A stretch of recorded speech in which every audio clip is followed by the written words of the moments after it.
Hi. Hi, everyone. Thanks for coming today. I'm so happy to be moderating this event.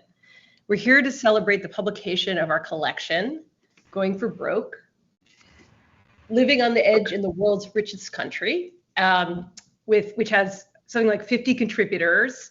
And it's the culmination of nearly 10 years of Economic Hardship Reporting Project, a nonprofit I created with the great Barbara Ehrenreich. Barbara, the author of 21 books, including Nickel and Dimed and Fear of Falling, started EHRP after the 2008 recession, when it further harmed the reporting profession. We created EHRP because we believe it shouldn't only be the rich that are reporting on poverty in this country. We need to have people who experience economic struggle firsthand, telling their stories with beauty, immediacy, and wit. We recruited, edited, raised money to fund hundreds of independent reporters, some who've been laid off, some who live in non-coastal communities. And among the laid off, there were surprises.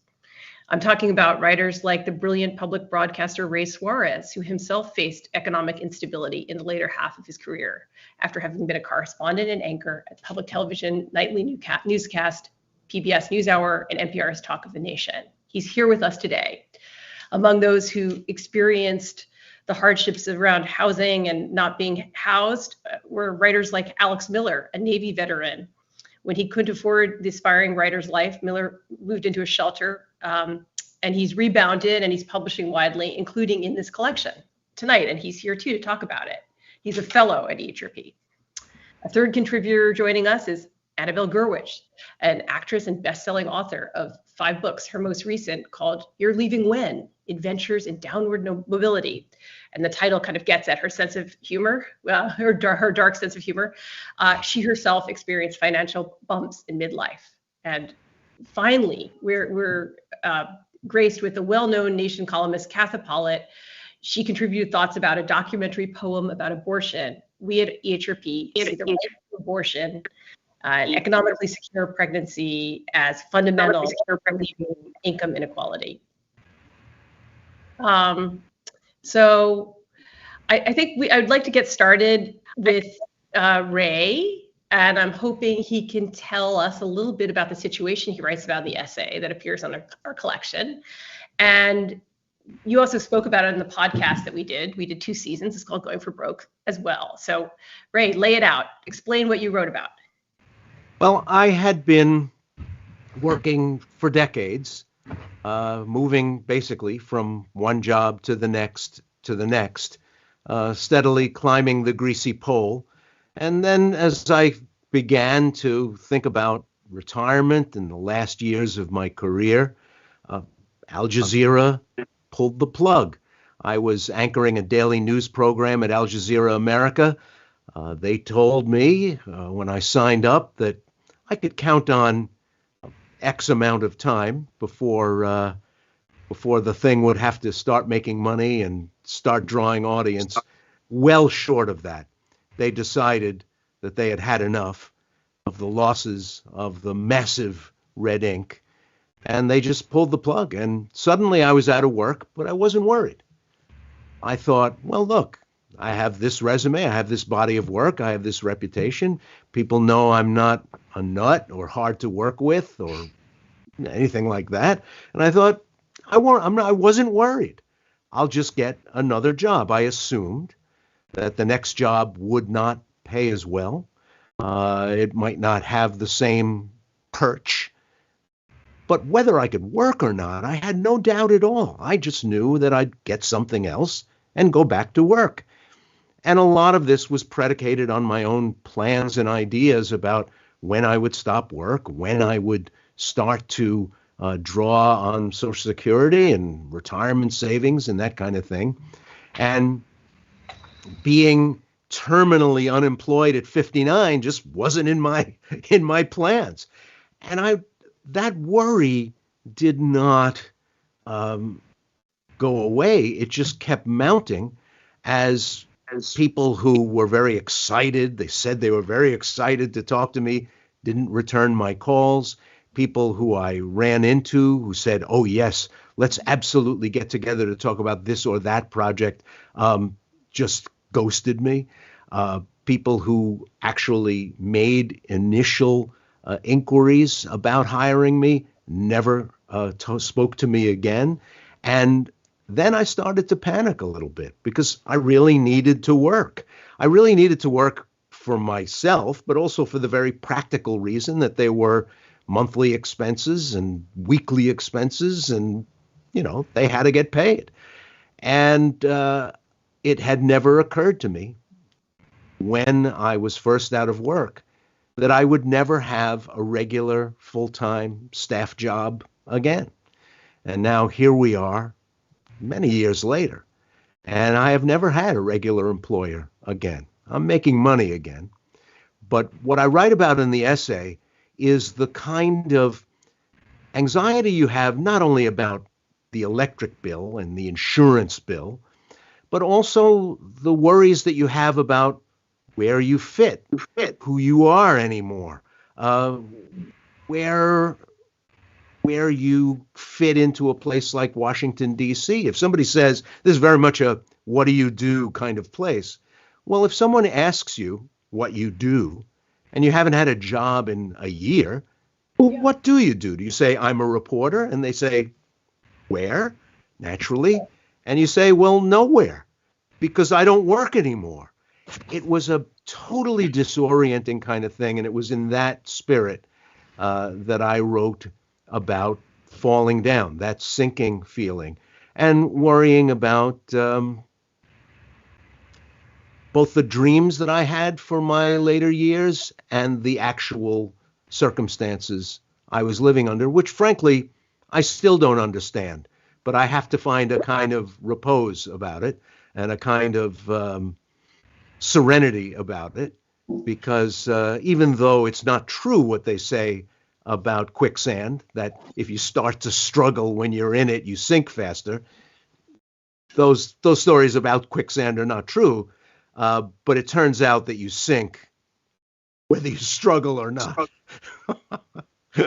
So that sinking feeling is about that. And you published this essay that we have, and you put it very beautifully. It's sort of losing the storyline, the thread of the traditional life that you'd led, and that there's economic, but there's existential dimensions as well, right? And you sort of get at that. Absolutely, because I would get an invitation to something like a book launch. There are a lot of them here. And I would put on one of my old anchorman outfits and take the metro downtown and walk into this place and look around the room and realize I'm probably the only unemployed person in this room. And when people say to me, hey, where are you now? What's my answer? It's not nowhere. I wouldn't, even though that was true, I wouldn't say, well, I'm nowhere. I would try to come up with an answer that made it sound like I was busy, because that's part of the imperative of being in this world too. You got to be busy. You have to have some sort of defining work that helps you explain what you're up to. And losing that, it's not the end of your life. I mean, let's be honest, it's not the end of your life. But until you come to some peace about how to be, it is totally like the trap door fell out from under your feet. And you don't know how far you're going to fall, you don't know where you're going to land, and you don't know what it's going to feel like. Yeah, it's so well put, Ray, and the intensity of this piece and the sense of humor too come through, and I really advise people to read it as well in the book. So I also wanted to reach out to Alex. Alex is one of our fellows, and he writes a lot about his experience and also reports generally on other stuff like video games and unrelated. But can you briefly discuss your essay in the collection? What's it about, the life experience that led you to write it? Yeah, absolutely. So my piece in the book just covers my experiences with not only the military, but everything that happened after the military. My experience with the VA was and still is not so great. Going into the VA always felt like a defeat before I even started my day. Being homeless at the time that I was, it was still part of the recession, and there weren't a lot of jobs going around for anybody, let alone vets. People just had this sort of feeling towards veterans that showed on their faces. You know, it was a thing that they wore with them every time I spoke to somebody and I tried to say, well, I'm a veteran. And you could just tell, you know, there was this animosity towards us. And just, it was really disheartening for me to have to operate in that space. Um, so my essay just covers my experience from being in the homeless shelter to going into the SRO, which was even worse. Lots of drugs, lots of violence in the SRO. It just felt like I had flown out of the hood only to land back in it. And I thought, well, this isn't where my life was supposed to go. I was supposed to join the military and things were supposed to get better. That's how my life was supposed to turn out. um, Having to deal with the bureaucracy of the VA and not having them help you until you gave them a reason to help you. It was something that I had to find out pretty quickly from older vets. They said, you know, you can't just go in there and tell the people how you're feeling. You might have to put on a little show. Some vets would go in and try to request benefits, but they would they would be turned away because the VA wouldn't treat them the same way as other vets who looked like they were in more desperation. Well, fortunately and unfortunately for me, I was I was at my wit's end. I was ready to jump out a window. So once I started going to the VA and talking about, hey, listen, I'm ready to hang it up right now, people started to really pay attention to what I was talking about. It was hard to get mental health care, it was hard to get regular health care. But Yeah. when people start to think of your situation as something that could put you on the news or could turn into another statistic, that's when they start making differences. Yeah, I mean, So, I think part of what was powerful about that was that I mean, it's your story is incredible and the way you access your emotions around it, but also how some of it is almost like pain signaling. You had to sort of perform your pain. You had to visibly look disheveled. Like you yeah, described it. It was you went into the offices doing that, right? yeah, yeah. Um, that's that was part of the process, and um, it was so unfortunate because these people are supposed to be here to help you, but so many of them didn't even like veterans, which is something I found out, and I was like, well, that's kind of weird. It's like on the the the building it says Veterans Administration. What are you guys here doing? What's the point? You're So not administrating. yeah, And yeah. so getting this out when you write about this experience, like what does that do for your feelings about it? Or do people write to you and say, I had this too, this happened to me? Or yeah. Yeah, I do get that a lot. I make contact with a lot of different vets who are very appreciative of me talking about these issues because so many veterans don't have the platforms that I do, and so it helps me when I can help them. We are so often in positions of disempowerment as veterans, and I will give you a perfect example. It's Veterans Day coming up Saturday. I got I got an email from the VA telling me which places I can go to get free coffee or donuts, and that's what the VA thinks of us. Hey, let's talk about these guys once a day, pat ourselves on the back, and here's a donut, attaboy. So it's like it's not Veterans Year, it's Veterans Day. and that's what I feel a lot of people think that's what we need. That is what will help us. So Donuts and coffee. yeah. If only, if only. So we'll return with questions for those two, but I wanted to talk to Annabelle a little bit. Annabelle Gurwitch over here, who you also knew Barbara Ehrenreich well, and that was how I first met you.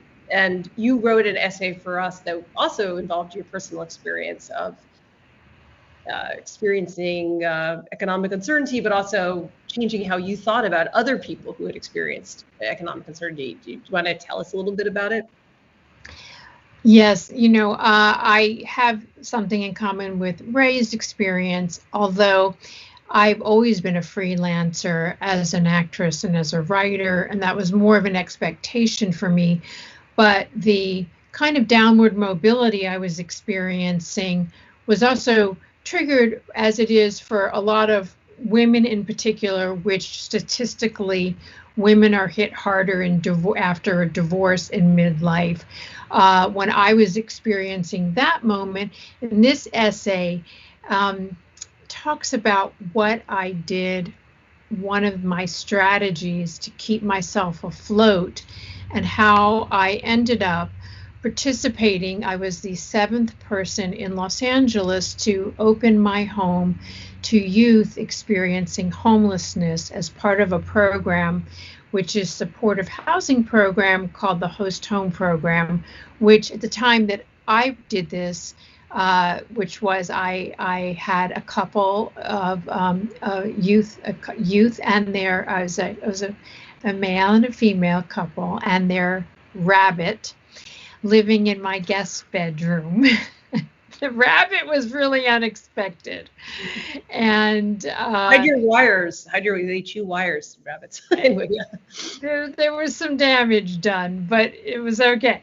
But this program, when I volunteered to be part of it, and it was part of the reason I did this program was because there was a stipend available for homeowners with an extra bedroom who would be willing to do this program. At the time, it was only in a few cities. Now it's been launched. A great source of information is Point Source Youth, who innovated this program, and it's in about 40 cities in America now. And I wanted to write about this experience, and the essay was first published in Los Angeles Times, which I got death threats afterwards because people were very upset.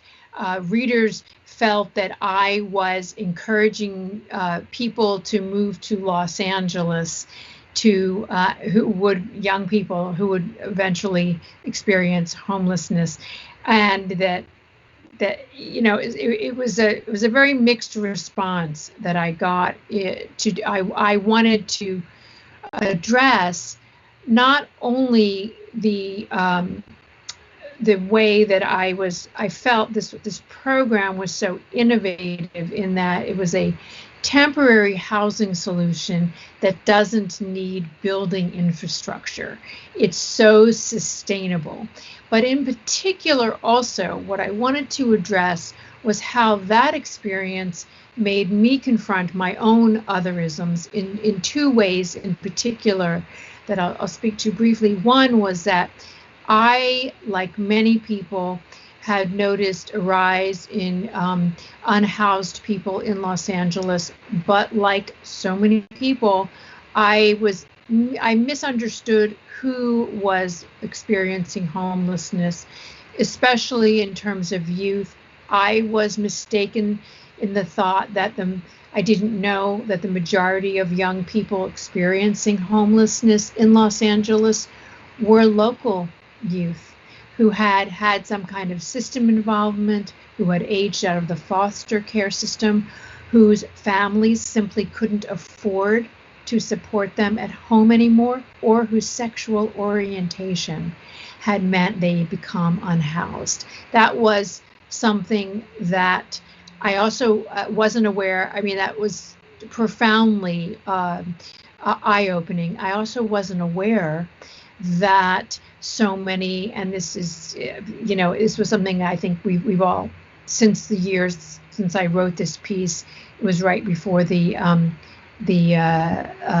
pandemic, that so many working people were living in their cars, as this couple was, teachers, students. There's a large percentage of college students in America. So who the unhoused were in terms of, in particular, youth, wasn't clear for me. But furthermore, this experience really made me look at myself and my own mythology that I had, in terms of how I had risen from a background where we had once lost our home and had to live with family, but I had underestimated the privilege I had had based on the location, the zip code that I grew up in, and having grown up in a community where my family wasn't wealthy, but the community was wealthier. And that had given me such a leg up in terms of connections, in terms of my ability to navigate the system, that I had to rethink my personal mythology. And Alyssa, you wrote about this in your book, Bootstrapped. I had some of that. I've done this myself. I'm embarrassed to say I really felt that much more than it was true. And I had so much more in common with my house guests. And then the places where our experiences differed, it was so clear that some of that experience where we differed was due to where the locations we had grown up and the kind of mentoring we had received and exposure we had received. And so that essay that was written with a grant from EHRP really was something that is I write about in a longer version in my book, You're Leaving When, but it really changed profoundly the way I saw experiencing homelessness and my own story. So that was the motivation for publishing that story. I mean, that's such a good point about zip code, because I see that a lot, even in my own reporting, but also in some of the folks we work with and this is like Raj Chetty and these kind of economists write about that, like how much where location and where you grew up, as much as who you grew up with shapes you, right? And that's, I wanted just to make another point. One of the pushback I got to this piece was, now it just so happened that the young people that I housed were people who weren't, they didn't grow up in Los Angeles. They did come to Los Angeles to be artists, to be musicians. They are outliers in terms of the larger population of unhoused youth in LA. But the pushback I got was, well, so are you encouraging young people to come to LA to be artists? And, what it made me think about this was, because I never encourage anyone to go into the arts. It's like an addiction. When someone says to me their child in particular wants to be an actor, I say, what is going on in your household? Yeah. You must have an intervention. But, writer, forget about it. Yeah. Yes. But I said, well, yes, they want to be artists, but they come from a part of the country, it happens to be in Pennsylvania, that has been decimated by fracking. They come from this what used to be working class family. Their experiences they grew up in a county with one of the highest opioid addiction rates in the country. I said, who do we want to hear from in the arts? I want to about the American experience. I want to hear from them. So yes, I do want to encourage them to be artists. What, are we going to only hear from the children of famous people? No, this is the Nepo babies, as they've been called. Right. This is who we want to hear from. So it really made me rethink all my narratives. Oh, I love that. That's a great point. So we'll return to the story of Annabelle, but I'd like to check in with Katha Pollitt, the columnist, who is also a poet.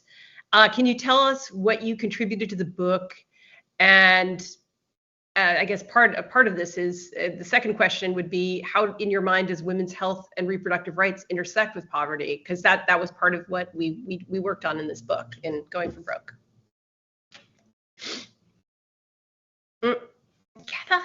Katha, we can't hear you. You're muted.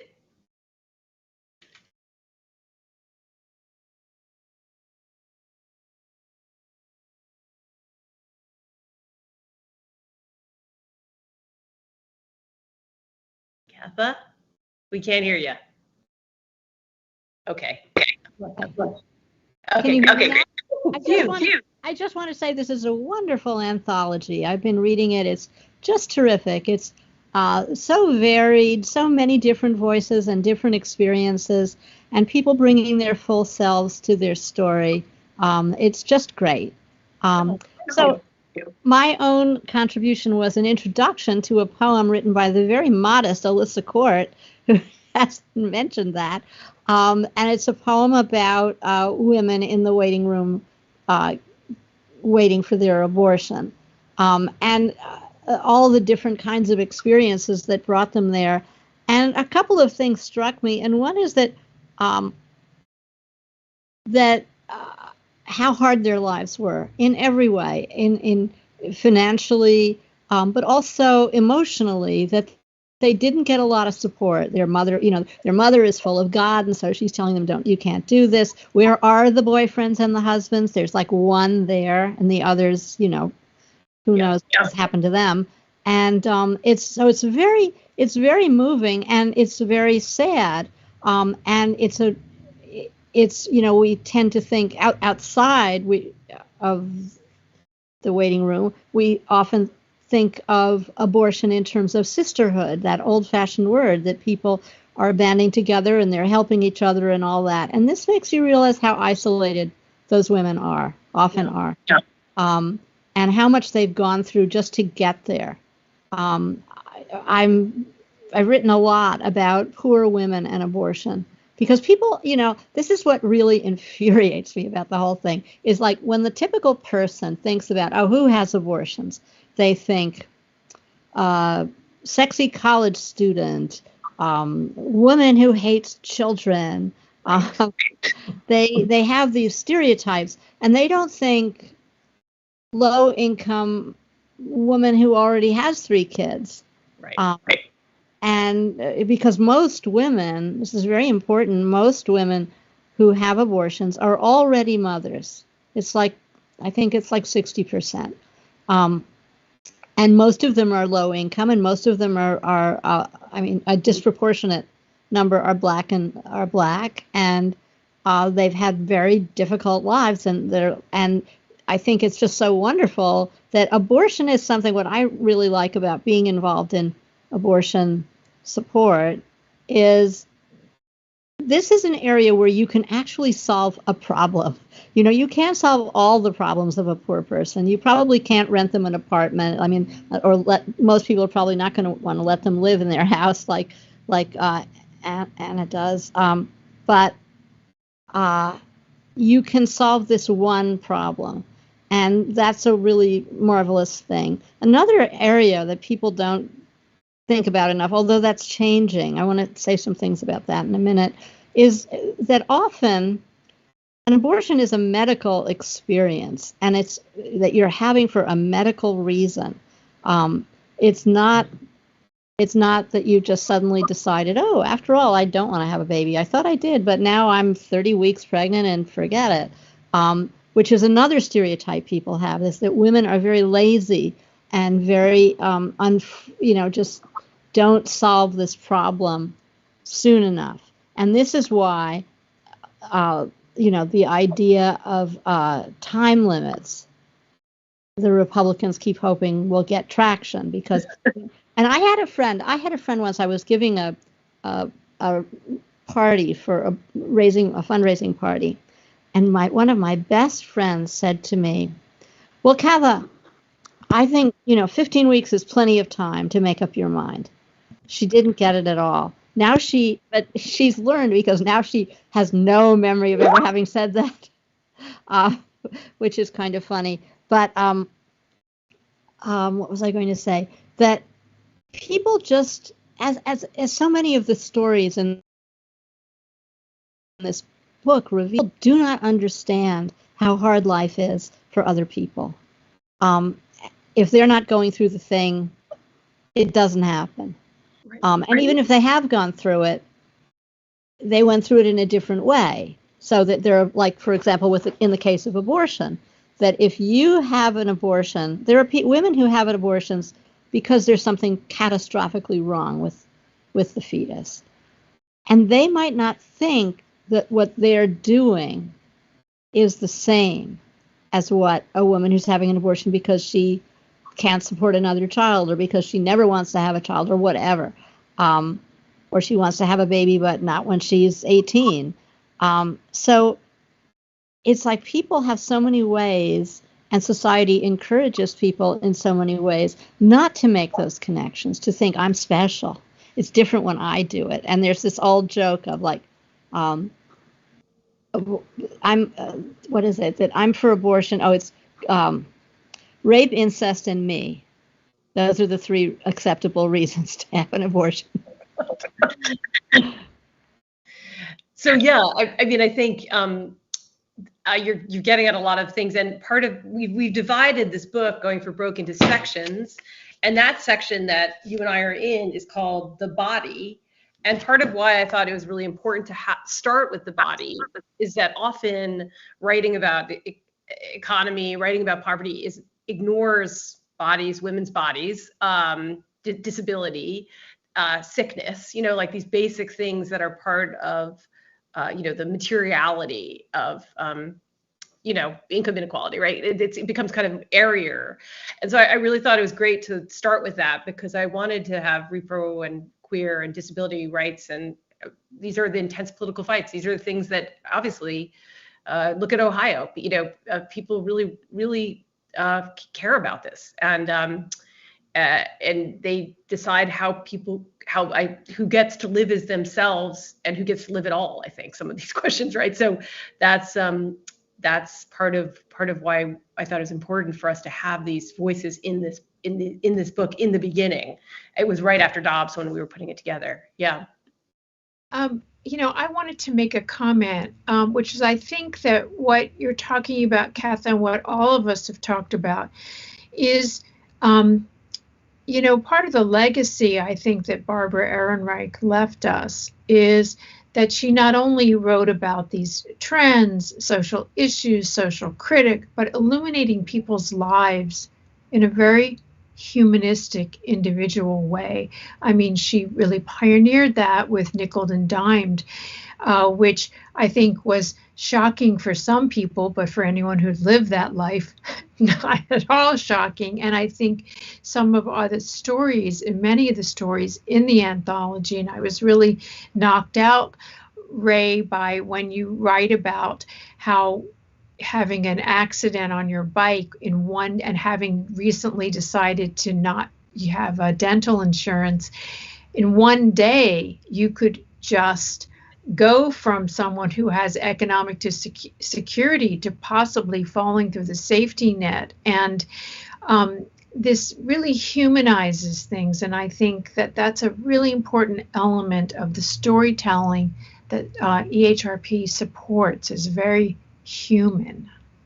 Thank you. Yeah, I mean, I definitely think so. And I feel like, the bodily, the human without being individualistic in a way that, because sometimes things can be so individual that then they stop being political, right? So I think Barbara saw that you do use the individual as a portal to telling a broader political story, right? It can't just be like the typical feature magazine story it gets lost in the details of the one person, right? It's the whole idea is like, let's see the world through that person, the pinhole of the individual that is writing their story, So yeah, I wanted to return with a few questions for folks.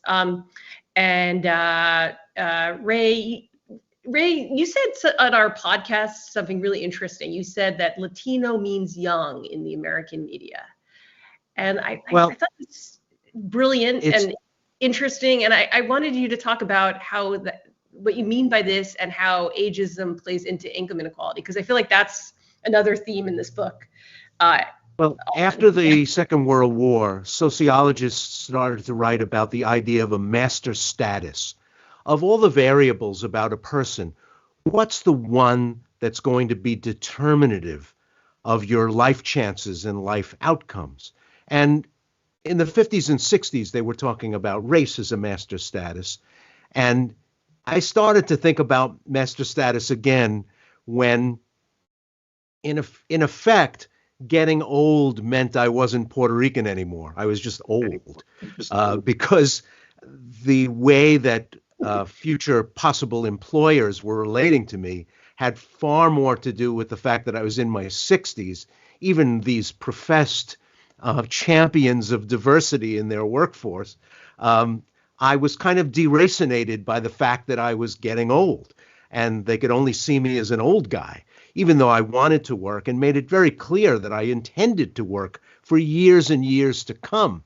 What they wanted was someone who was peppy, obviously ethnic, and cheap. And I could still do the peppy part, but it took a while to sink in, really, that they didn't regard me that way, because I had a long resume, so I wasn't going to be their find. People were already familiar with my work, but really they didn't see me as that kind of hire anymore, someone who would add a bit of color to the workforce, unless the color they were talking about was gray. And the ageism in broadcasting is terrible. Unless you're already established and never leave, you can't get old on the air. And I thought, well, look, yes, I'm old, but I'll work at radio. I don't sound old. I don't sound creaky. I don't sound over the hill. This won't be a problem. But it was a problem. And it should not have been a problem. Everybody's listening and knows that it should not have been a problem. So Alex, I wanted to actually go back to how you define yourself complexly, because I know that's not quite what this piece in Going for Broke is, but because we work together a lot, I love that you always try to underline that you may have experienced, PTSD as a vet, and housing struggles and all this kind of thing, but you're also really into video games. You're a millennial. You're a big reader. I don't know. You probably have other kind of fun hyphen identities that you'd want to share. But like that, why is that important? Do you think, if we're talking about this kind of the individual that leads to something more humanistic and political, like why is that important to give that shading to who you are on the page? Because I think it is, but I'd love to hear your words. I think that a lot of people who don't know or don't want to hear from millennials need to hear from millennials. I think that they need to know what we're thinking about, how we feel about topics. I think that people who are millennials, who play games, who were raised on Super Mario, and still play games, and we're going to keep doing it until we're 95. That covers a portion of the population. People are not really talking about. And gamers and the benefits of gaming are something that are known to such a small amount of America. I feel that I have to write about these things and share these stories, because that goes into my other title as an essayist. It is the nature of the human condition to share these stories with people who may or may not know what it's like to go through these things. And so by doing this, I reinforce who I am. I represent for all of the communities that I can lay claim to, and I make people care about an issue that that needs to be spoken about, because there are so many topics, there are so many issues that swirl around in in our minds every day. They're all vying for attention. You have to make people care about your issue. Otherwise, what does it matter? Why are you even doing this? What is the point? Um, so, yeah. Yeah, I mean, you've written, I mean, about living in an SRO and all kinds of things too, and then you write about gaming, and I just think that we're made of multitudes, kind of, you're part of multiple communities, ones that people may not have read that much about, and ones that what they inhabit themselves, and that seems really important to me, that people aren't just one thing on the page. So moving on to Annabelle, I mean, I guess, I don't know if you want to talk a little bit about health, but you've written extensively about health recently, and that was part of your experience of economic distress, right? Was the cost of healthcare later on in your life, right? I mean, or would you say that, or? Yeah, I mean, I think many people are aware that the majority of bankruptcies in this country are driven from medical costs, and GoFundMe has become a de facto health insurance program, which is completely unsustainable. And that was part of the driver for me experiencing economic downward mobility, because in the past, my health insurance had always come through earned income through my union coverage that came through this tied to my employer. And of course, that's a paradigm that's really changing in America and is so rare now that you get income with benefits, that you have a job with benefits. And this is a driving factor for so many people's financial insecurity now. And most recently, and people who followed my work at all, I've been publishing in the New York Times and Washington Post, and most recently with EHRP, I published a piece in the Washington Post about predatory practices in insurance that I ran into because I was diagnosed with lung cancer during COVID and suddenly fell into this hugely expensive chronic condition that is has so many inequities, not just that impact me personally, but it's been a window for me. And just one example that I want to speak to is I'm taking a medication that turns off one gene in your body that has been keeping me stable for 3 years, which is just really extraordinary. It's one of the sort of new emerging precision medications. And it's fantastic, only it depends on what state you live in. And this is a global issue, but in terms of America, there are people who have the exact same diagnosis and potential future with a disease that is incurable. It's lung cancer is the leading cause of cancer death in America and around the world.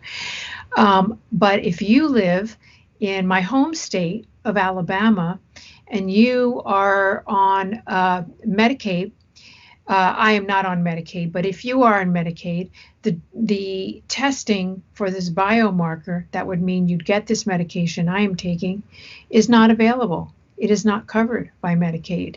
So if you're in California, you could get that medication. If you are in Tennessee, you could get that medication. But if you are just a mile over the border in Alabama, or if you live in Virginia, you can't get it. I mean, it is 60% of the states in the United States don't have coverage for that in Medicaid. It's so, we live in a country that's so full of inequities. And so it's been, I have felt really a call to use my personal story as a window into the larger issue of inequity, which is just vast and full of so much confusion, but it's been really educational for me, and I thought I was aware of all the inequities, but nope, there are more. Yeah, I mean, you do really powerful job of that too in some of your more recent essays for us.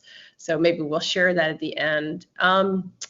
So just closing up this section of our conversation, Katha, you're also a poet, and this collection contains a lot of poetry, which has surprised some readers, I think pleasantly. But it was important to me to include poetry. I'm also a poet, and is there a role for poetry in the fight against poverty and for greater political clarity? Like, do you see, I know you may see them as sort of milk and meat poetry and your reporting, but I'm wondering if you see that there's a job that poetry can do in a sense. Well, I think that we're in a moment where politically oriented poetry is tremendously popular. And spoken word poetry, Black poets are really having a moment. It's beautiful to see. And so I think that a lot of stories are being told that weren't told so much before. I myself tend to like poems that aren't too preachy and aren't I don't like uplifting poetry. I don't either. I don't like uplifting. Like downshifting, down, miserable, like Emily Dickinson and below. All together. Yeah. But I think poetry is definitely part of the mix now in a way that maybe it wasn't a while ago. I want to say, can I say something about Dobbs and all that? And yesterday, please. I mean, yesterday, Election Day, was a triumph for the American people, especially the women, but also people have really woken up to the what overturning Roe has done to women's health, and I think that it's very inspiring to see that people really are making connections that as long as Roe was there, maybe they didn't make them. You know, it's that, oh, you never miss the water till the well runs dry thing. Like, it just think, oh, it's always going to be here. They'll never overturn it. And so then you could have all these fancy ethical dilemmas and, well, why can't they just put the child up for adoption, that kind of thing. So many people said that, like, having a baby is just nothing. Just put it up, have it, and put it up for adoption. But I think people are making connections now that they didn't make before, which is that abortion rights are really connected to freedom, to privacy. People love to make fun of the idea of privacy and the way that Roe versus Wade is based on the idea of privacy, but they're not doing that so much anymore because it's just a very vivid picture now that some old Republican politician has more control over your body than you do, or your doctor does, or anybody does. And people don't like that. I think that's a sort of an interesting feature of American politics, is that there is this kind of libertarianism, this kind of libertarianism that can go either way. It can have very right-wing effects, and then sometimes it can have a kind of left-wing effect. So I feel very encouraged by what happened yesterday. And I think we should give ourselves a round of American applause. Yay.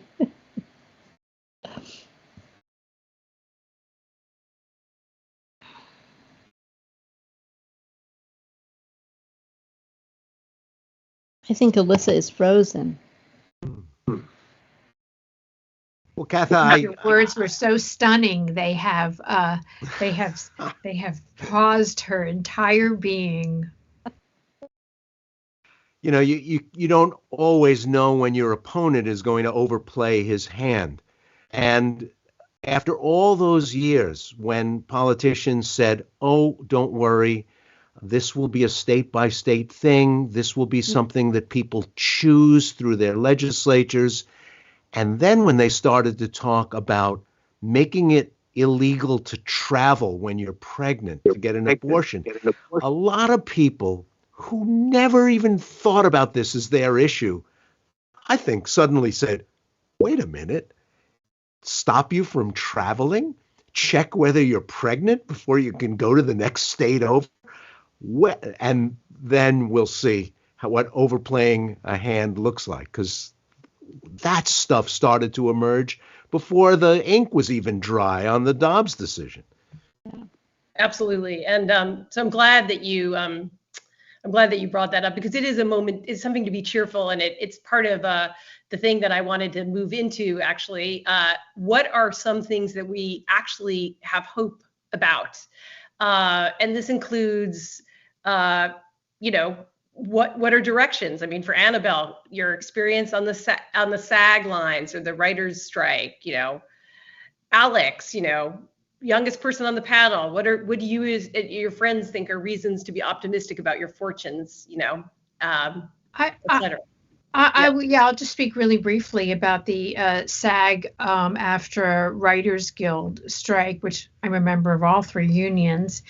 I think it is, first of all, it is a situation in terms of the people who toil in these unions, much like other employments in America. We've seen the wage gap grow so much between CEO pay and then the actual workers who make the sausage pay. And, I think we've seen a real sacrifice on the part of workers and solidarity with raising money for people who work what used to be called below the line, the crew members, and how we are all really determined to make some real change here. But of course, I mean, so many unions have been on strike, but I think that has also helped to demystify a little bit some of the mythology around people who create film, television, and most of the actors in the union make less than $30,000 a year.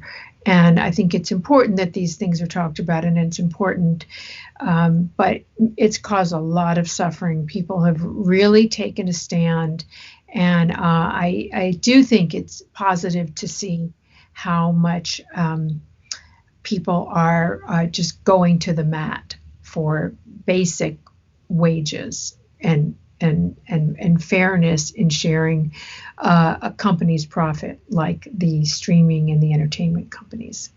But it's come at a sacrifice. People are really suffering. Yeah. Alex, yeah. I find positivity in things like going for broke. To me, it's a deep dive into the different kinds of citizenship that we have as American citizens. And I don't just mean with the story about David Wallis getting wrongfully detained at the Canadian border. I'm not just talking about the story that Anne Elizabeth Moore writes about Tamika Langford, where there's the difference in citizenship between the housing of a white woman and a black woman in Detroit, And I'm also not just talking about the different kind of citizenship that you feel as a veteran coming back from overseas and not being allowed to be a member of the society that you left. There's a thing in America where you can be as red, white, and blue as a bald eagle if you want to be. But it doesn't matter, because if you get arrested for your skin color, or if you get carted off because you cannot pay your rent anymore, or mistreated because you're a veteran, you will find very quickly how little people care about you being here. You will find that people do not treat you like the rest of society. They don't think that you're part of a United States of America. They will treat you like you don't belong here. So I find positivity in the fact that these stories are getting told, because it just brings us closer to where we should be. There's also, I got a thing coming up with Invisible Americans. You'll be there. which is a podcast that talks about child poverty and the ways in which we can cut down on it. I just recently worked with the JED Foundation, which is an organization, nonprofit organization, that uses games and the metaverse and therapy to cut down on childhood suicide, because the second leading cause amongst people from the ages of 10 to 34 is death by suicide. And I work with an organization called Stack Up that helps to produce positive results in veterans with mental health issues. So I can find positivity throughout all of the things that I do. Like Alex, you're actually giving me some hope just like listening to you. Like, all right, because I actually was like, what would I actually say if one of you guys turned it on me? I was like, and I think I'd probably say Ohio, but and Kansas, but and the abortion response, but so yeah, that's amazing that you're doing all that, and that there's space and people are understanding, at least some people, that we need to be more inclusive of various people in the nonprofit sector and in journalism, et cetera. And Katha, what gives you hope? Is it are we back to Ohio, or are we back to what gives you hope in the media, though? So this is a media book after all. I mean, a lot of the people here are journalists. I'm just trying to turn. Okay. Oh no. Can't hear you. Can't hear you. There.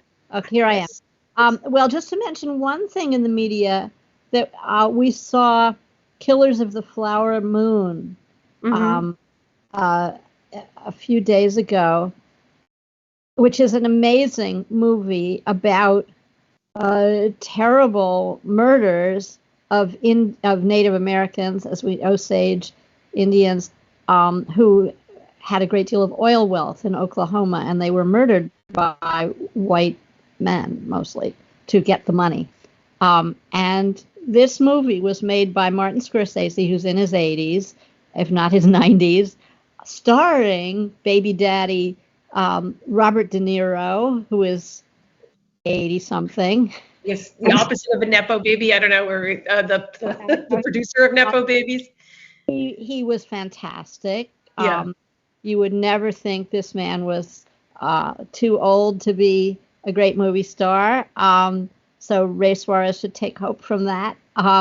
And it was an incredible movie. And I thought, well, people are still making valuable art, and I take hope from that. Sometimes that's all the hope I have.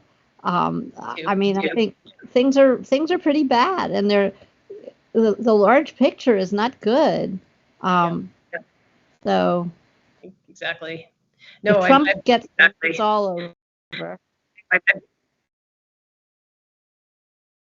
We've got to prevent that from happening. Yes, that is absolutely.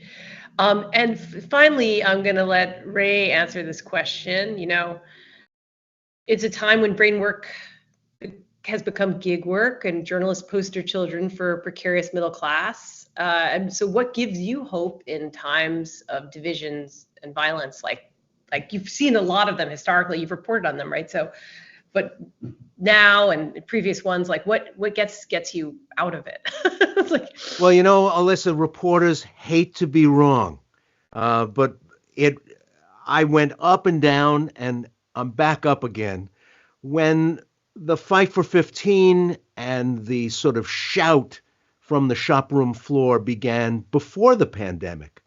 I was following that closely, and the pandemic sort of crystallized what I hoped would be a moment where people would finally be able to be honest about what this tech bro utopian soft sell about gig work had come to mean. And this idea that, oh, you make your own hours, yes, but you also become your own business manager and your own accountant and your own equipment manager and your own insurance broker. And you have to also save for your own retirement because there's not a program at work anymore because there isn't work. Who am I working for today is the question that you're asking. So I thought, oh, here's a moment. We're going to have a moment where we actually pay attention to this stuff. And it seemed to have been lost. Everybody just said, like they did after the 1918 pandemic, oh, glad that's over. Let's get back to normal. And people stopped talking about it, and I worried. But I really feel that we're playing a much longer game. And in fact, there is room. And the book is evidence of that, but it's not the only evidence of that. People are willing to think about and talk about what low-wage work really means, what people's lives are really like, and what this employerless world where we're all walking around as individual contractors is really going to look like, apart from, that vote in California when at-will gig workers got voted down because people just didn't want to spend any more money for the stuff they were making gig workers scramble around and do. I think California will, over time, rethink that, and other states will look at what California did as gig work becomes more normalized. And the lives of real workers, you'll know somebody in that predicament. It won't just be something that you hear about or see covered in a story on television or read about in Going for Broke. So I actually, after being encouraged, then discouraged, I'm back to being encouraged again. Oh, wow, Ray. Ray is encouraged. I feel encouraged. That's great. So I think we're going to start to turn it to the audience, unless anyone has any last thoughts on the panel. We have probably a few minutes, 3 minutes, before we're going to turn it to audience. So anybody want to speak their truth? Let me say one thing. I'm not proud of it. And, people, when that essay appeared in the Washington Post, people said, oh, you were so brave to write that. And I thought, oh, God, give me a break. It was just a payday in part because this was driving me crazy and I wrote about it and it got printed. So I got paid. But I didn't put in that essay that I had just completed treatment for cancer because I was afraid at that point that I would become entirely unemployable if I said to the world that I had had cancer. And it's not something that I'm particularly proud of. It wasn't a profile in courage moment, but I really believed, and I think with justification, that if I said, oh, not only am I falling down the stairs, but I got cancer too, forget it. Nobody was going to give me a job. And so I didn't put it in, even though that was really an important thing that was happening in my life right then, and also making me think a lot about my future as a worker. So it is also very much part of the story of insecurity and precarity of men in their 60s who start having shorter and shorter job tenures at lower and lower pay after age 59. So it's not just a me story. It's a widespread phenomenon among men who continue to work. And what are all the big voices in the culture saying? They're saying, oh, don't retire too early. Keep working. And then when you want to keep working, they put all these roadblocks in your way. Sorry. I mean, I keep reading now that inflation is ravaging people's fixed income checks again. They're saying, oh, don't look at what's happening. Don't retire so early. Thanks for sharing that, Ray. And it is brave, whatever. You can say it's not, but it is brave. It was brave. It was brave. So we have our first question from the audience. Can you talk a bit about how readers are responding to your essays? How are your words impacting folks? So I know from conversations with all of you about the ways that you guys have, but maybe not Katha, but ways that these personal pieces that you publish about your own struggles and adjacency to struggle have gotten personal emails from people you've known, but also sometimes not particularly friendly ones, right, Ray? You've gotten some antagonistic emails. So do you want to talk a little bit about that, and then we'll go around? Well, even though I was very upfront about the fact that, I wasn't going to be driven into the poorhouse. I'm sitting in my own house here. That this kind of insecurity can happen all up and down the wage ladder. People were very ungenerous in their reactions to what I wrote. It got 4,000 comments on the Washington Post website, and they were split among people who said, look, if it can happen to this guy, it can happen to anybody. Some people said, the same thing happened to me, and here's my story. And then a bunch said, he probably sent his kids to private school and drove nice cars, and I'm supposed to feel bad for him. Well, I didn't, and that wasn't the point of the story anyway. But it showed, there's a lot of walking wounded out there, and they are not inclined to be generous, and they're not inclined to be empathetic. They were more inclined to say, oh yeah, this rich guy is writing about his economic problems. Cry me a river. Interestingly, one young woman journalist said I was blind to my own privilege. And I thought, when I read that, I thought, oh man, I lost about 90% of my income, literally 90% of my income. And I was chemoed out, and reading that and thinking, oh man, leave me alone. I just, I thought, that's the one that really got to me. I thought, oh God. These comments, I call them the peanut gallery. That they can be, we get them a lot at EHRP, and we get ones that are incredibly supportive. And you maybe should tell us, because I know and I know also that a lot of colleagues in media wrote to me about your piece, Ray. They said, I want to give Ray Suarez work. I want to, this moved me. This spoke to me. I've been there. I was laid off from X or Y, and now I'm employed again. And I love him. He's like, been with me my whole life. He has a voice that I'm listening to, or I've worked with him. So I think it also did. There are people who were very affected.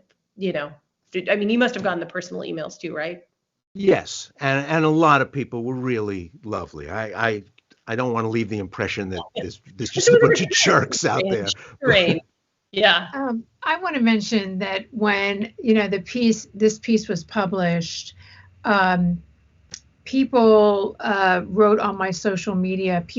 There were people who published photographs of guns, saying I should have had a gun with me. Wasn't I afraid for my life? And one of the things I tried to make clear in this essay about taking in youth experiencing homelessness, I was afraid for my life.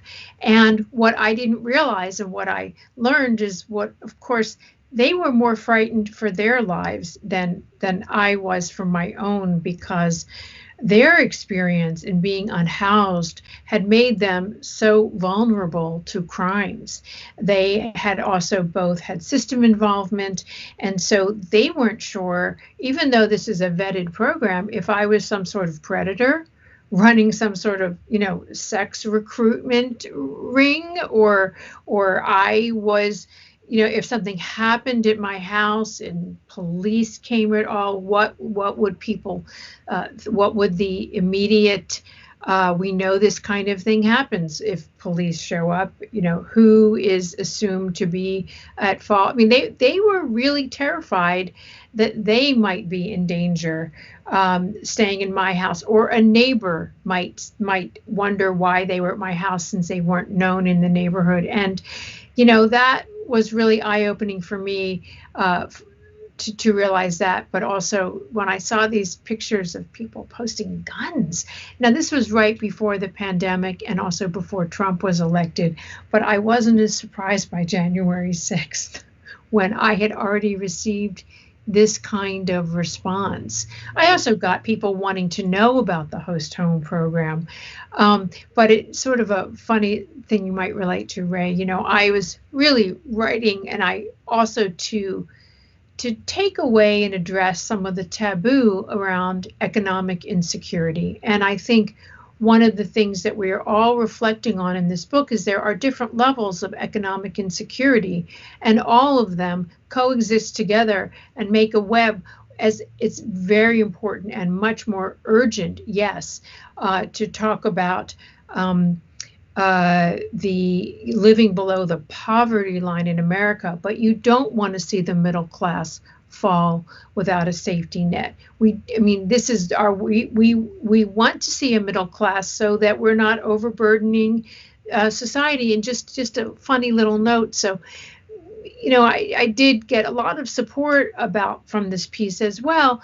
And someone in my community invited me out to lunch to talk about the piece. And I was really excited about it because I knew she's a wealthy person who also has a foundation that works with unhoused youth. And after lunch, she said, "So we'll split the check." And I thought, did you not read my piece? What? I was so excited. I hadn't gone out to a restaurant in such a long time. When she had invited me out, it was not after I posted this. I was so excited. I kind of ordered a lot of food, and I just was not going to restaurants. This was part of my budget, but I didn't know in that moment, face to face, I said, okay. And if I have a regret, it's not something that I've published, but I wish I had said after that lunch, "Are you fucking kidding me?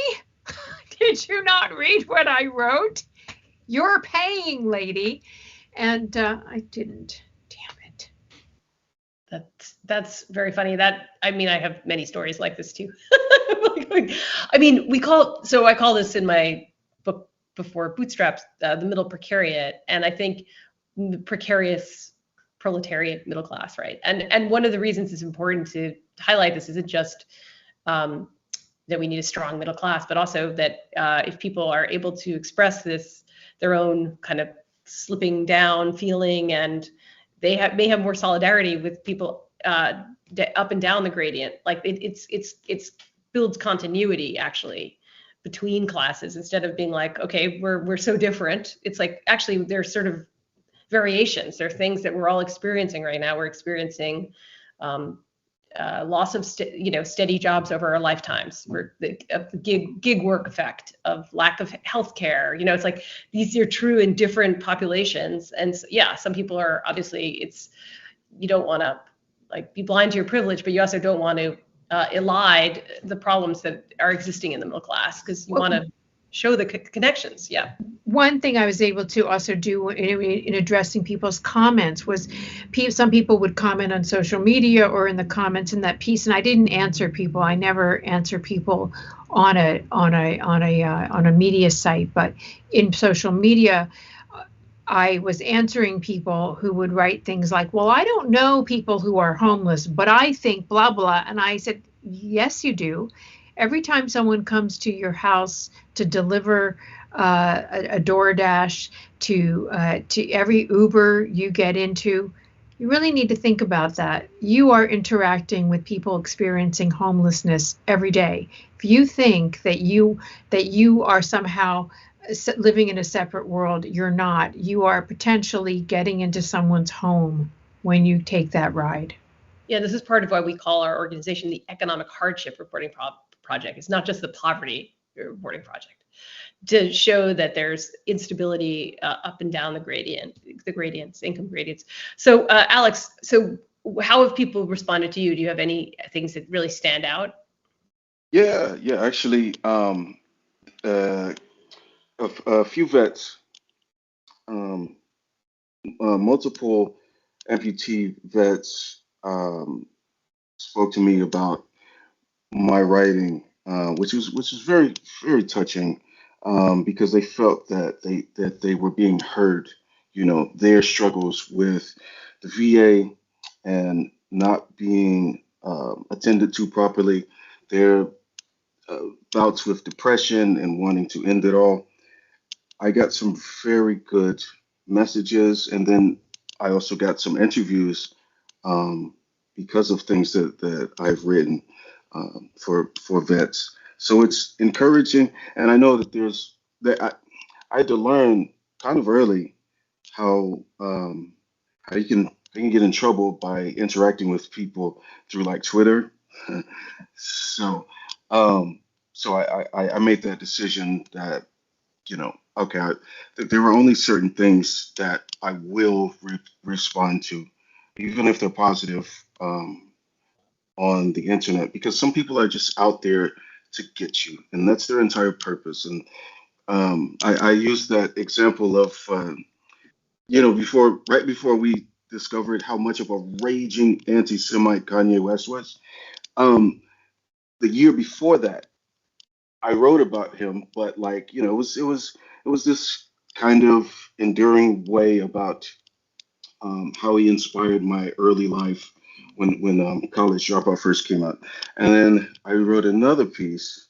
Somebody dug that piece up and brought it into the conversation, and they're like, "Oh, you love Kanye West, huh?" Like, come on, man. This was last year, and it was not. This isn't even what we're talking about.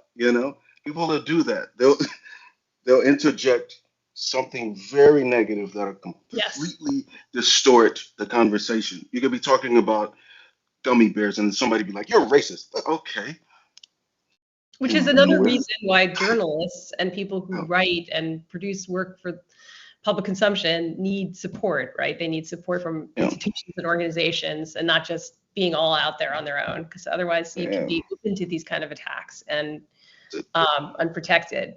Um, yeah, so we have another question here. One issue we've seen is how often stress from poverty is framed as mental illness. Oh, everyone's going to have lots of thoughts on this. With solutions of go to therapy and do yoga. Thoughts on how to combat that harmful narrative? And that's a very Barbara question. I think it's a good place to end, actually, where Barbara Ehrenreich and her Bright Sided really critique that positive thinking as a recipe for helping anybody out of almost anything. So, but yeah. yeah, what I do you wish think? I wish I wish therapy was free. That'd be Yep. great. Um, I know that that's a major issue in America. Of course, you have to protect your mind. That's all you have. As soon as that goes, nothing else really matters. And so when people do say things like, go to therapy or do yoga, that's great that you can say that. But actually doing it, digging into pocket for the costs that come along with monitoring your health in a society like ours, where, well, like Ray, you have to decide whether you're going to get insurance or, like, to make that decision between getting health for yourself or eating. It's very, it is very harmful to think in terms like that.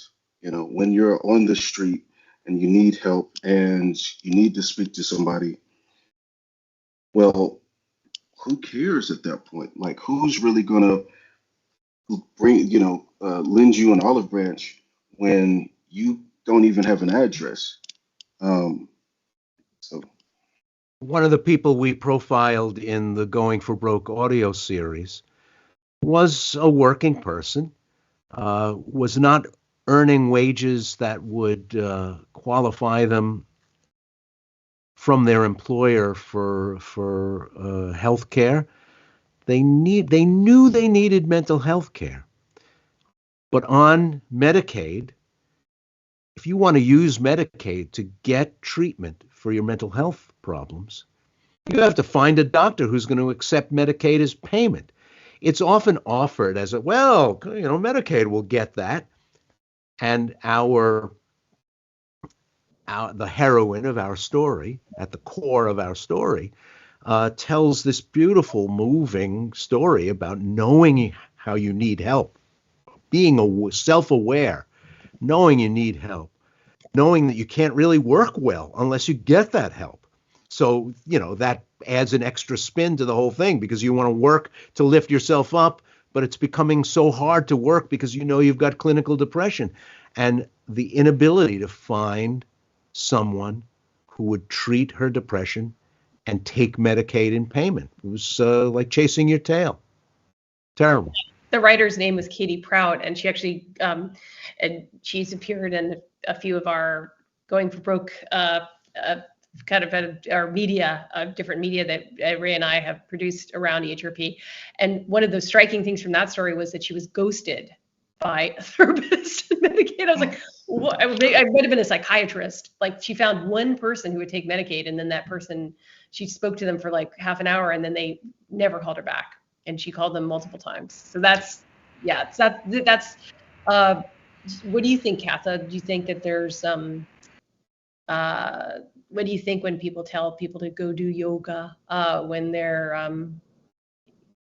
engaged in trying to earn a living with multiple jobs, or just struggling in other ways?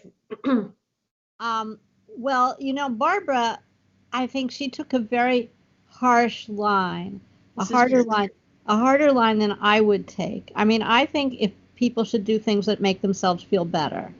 And if it makes them feel better to take a nice bath with a whole bunch of candles around the rim and, put a bubble bath in there, great, and if it makes them feel better to do yoga, I mean, it would make me feel worse to do yoga. I hate yoga, but it would make them feel better.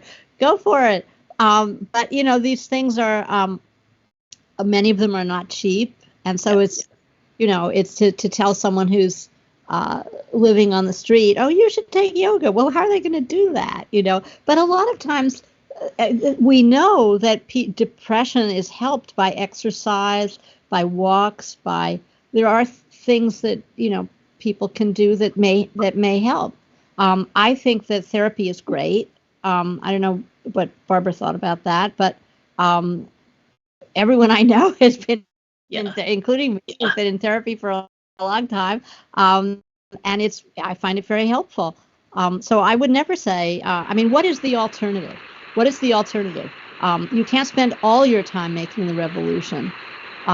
So in the time that's left, you wanted to say something, Annabelle. I just wanted to say one of the things I hoped I did in writing about the couple who gave me permission to tell their story. I did not get permission from the bunny, unfortunately, and I did tell the bunny story. But, was a realization on my part of how incredibly hardworking and time-consuming their lives were.